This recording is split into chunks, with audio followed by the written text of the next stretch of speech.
তিনি যেই স্বপ্নর যে বীজ বপন করেছেন নতুন করে স্পোর্টসের মাধ্যমে,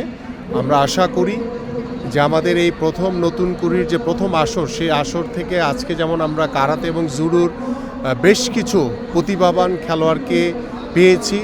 যারা ভবিষ্যতে অলিম্পিকের মতো জায়গায় কিংবা আমাদের এশিয়ান গেমস কিংবা কমনওয়েলথের মতো জায়গায় গিয়ে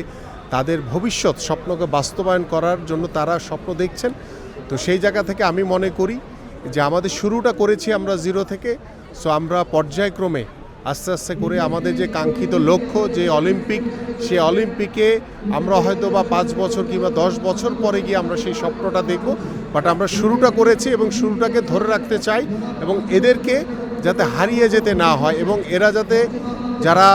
এক্সট্রা অর্ডিনারি যারা প্রতিভাবান খেলোয়াড় ইতিমধ্যে আমরা ঘোষণা করেছি যে তাদেরকে বিকেএসপিতে তাদের ভর্তি করিয়ে তাদের ট্রেনিং সেশন, তাদের পড়াশোনা, খেলাধুলা সব কিছুর দায় দায়িত্ব আমরা সরকার বহন করব এবং তারা নিজেদেরকে প্রতিষ্ঠিত না করা পর্যন্ত আমরা কখনোই তাদেরকে ছেড়ে দিব না, তাদের হাল ছাড়ব না আমরা ইনশাআল্লাহ।